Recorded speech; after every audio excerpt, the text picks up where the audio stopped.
Hi, I'm Fiona Shanks, HR Business Partner with Solve HR. Unfortunately, regardless of what industry sector you operate in, employee absence is a cost for many organisations. Effective absence management processes should both support your employees while providing clear guidelines on absence reporting and sick pay schemes in place.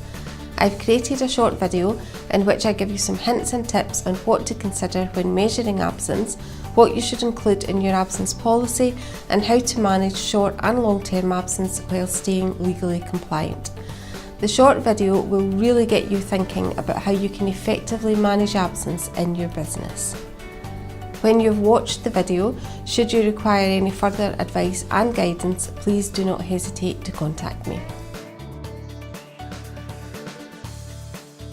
Absence management involves finding a balance between providing support to those employees with health concerns remain in work or return to work from a period of absence, and taking action consistently against those employees who take time off on a regular basis without a history of health concerns. There are 4 main ways to measure absence.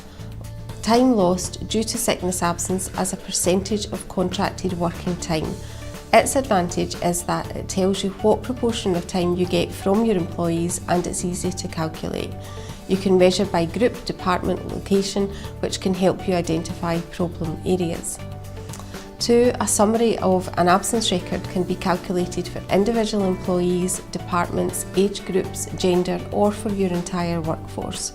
You can then use these to identify the most frequently reported causes of absence, patterns, and individual levels of absence. You can compare departments or employees, and both frequency and length of absence are measured and can provide trigger points for management intervention. 3. The Bradford factor combines measurement of absence frequency and duration to measure if an employee's sickness record is made up of a few or many spells of short or long-term absence. This can also indicate trends in sickness absence and also trigger points for management intervention. Finally, there are many online absence management systems which in general all help to identify patterns and trends, with some automatically calculating absence rates for individual employees, as well as providing reports on the most commonly reported causes of absence in your business, for example, and trigger points for management intervention. You should have a policy in place which reflects the culture of your business and clearly explains to employees how they should report their sickness absence and their entitlement to sick pay, to avoid any confusion as to what an employee needs to do when absent from work. In addition, the law requires employers to provide their employees with information on any terms and conditions relating to incapacity for work due to sickness or injury, including if there is any paid sick pay. Your policy should explain when and who employees should notify if they are not able to attend work due to sickness or injury, and any penalties if they fail to follow the absence reporting procedures. It should give details of any paid contractual sick pay and how this links with statutory sick pay, and any penalties if they are found to be fraudulently claiming.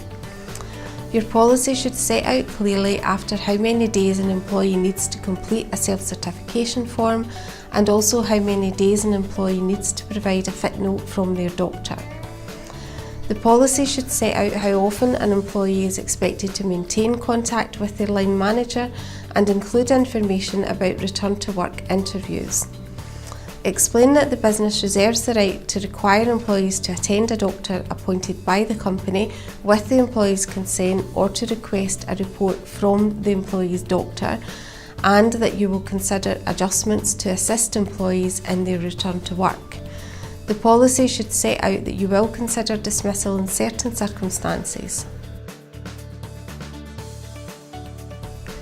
There are a number of steps you can take to effectively manage short-term absence, including clearly distinguish between lateness, short-term and long-term absences, carry out return to work interviews with all employees for all absences of 1 day or more, and investigate the cause, level and reasons for absence. Have a trigger mechanism in place, such as the Bradford factor, to review attendance. Tie your absence policy to your disciplinary procedures to deal with unacceptable absence levels. Consider if your policy should restrict sick pay for short-term absences. Share sickness absence reporting information to line managers and train your line managers in managing absence. Involve occupational health at the earliest point where appropriate, and review your flexible working practices and provide policies setting out how employees take authorised unpaid leave to deal with circumstances other than their own sickness or injury.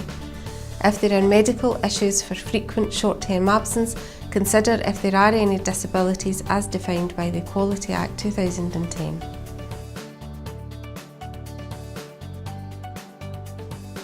To effectively manage long-term absence, you should ensure the line manager keeps in regular contact with the absent employee.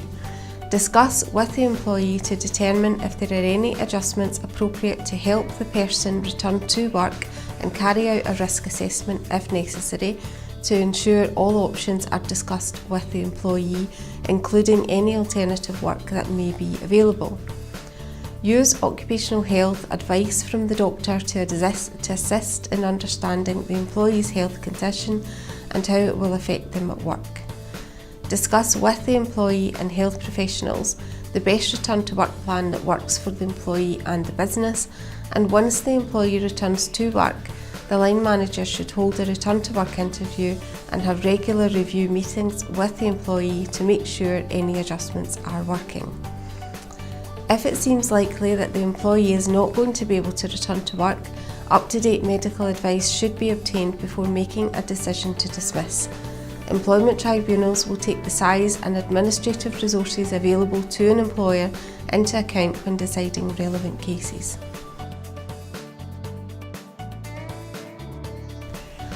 Line managers should be trained in your organisation's absence policies and procedures, their role in the absence management process, how fit notes work and how to deal with advice given by the doctor, the legal and disciplinary aspects of absence including potential disability discrimination issues, and the importance of keeping accurate absence records, as well as the role of occupational health, how to manage complex absence cases, and how your trigger points work if you have trigger points in place, and how to conduct return to work interviews.